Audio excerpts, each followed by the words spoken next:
Hi viewers, இன்றைக்கி நம்ம breakfast சீரீஸில் சம்பா ரவா உப்புமா எப்படி பண்ணுறதுன்னு பார்க்கலாம். இந்த பிரேக்ஃபாஸ்ட் செய்கிறதுக்கு வெறும் 10 நிமிஷம் போதுமானது.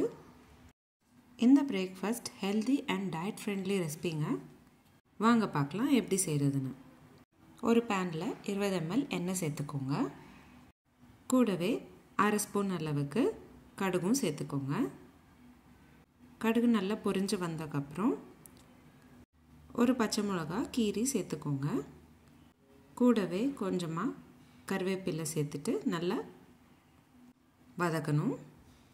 அடுத்து 1/4 கப் அளவுக்கு கலர்ட் குடமிளகா சேர்த்துருக்கேன். 2 நிமிஷம் போல் நல்லா வதக்கிக்கோங்க.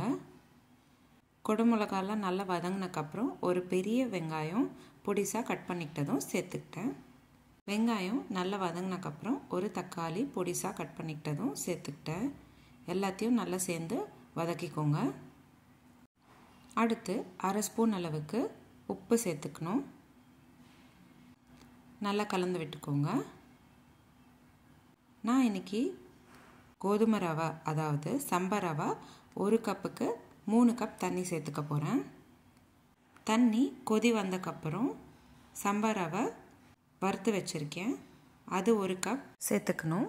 நான் இந்த வீடியோவில் காமிச்ச மாதிரி சம்பா ரவை கொஞ்சம் கொஞ்சமாக கலந்து விட்டுக்கிட்டு சேர்த்துக்கணும். அப்போதான் உப்புமா நம்மளுக்கு பொடி பொடியாக வரும். நல்லா கலந்து விட்டுட்டு மூடி போட்டு 2 நிமிஷம் போல் வேக விடுங்க. அவ்வளோதான். கலந்து விட்டிங்கன்னா சம்பா ரவா உப்புமா ரெடி ஆகிடும். இந்த உப்புமா கோதுமை ரவா உப்புமா கூட சொல்லுவாங்க. ட்ரெடிஷ்னல் அண்ட் சிம்பிள் கோதுமை ரவா உப்புமா ரெடி ஆகிடுச்சு. இந்த வீடியோ உங்களுக்கு பிடிச்சிருந்தா லைக் பண்ணுங்கள், ஷேர் பண்ணுங்கள். நீங்களும் இந்த ரெசிபி ட்ரை பண்ணிவிட்டு எனக்கு கமெண்ட் பாக்ஸில் எப்படி இருந்ததுன்னு கமெண்ட் பண்ணுங்கள். டெய்லி இந்த மாதிரி ஒரு ரெசிபி பார்க்குறதுக்கு என்னோடய சேனல் சப்ஸ்கிரைப் பண்ணிக்கோங்க. மீண்டும் சந்திப்போம் ஒரு அழகான ரெசிபியுடன். தேங்க்யூ.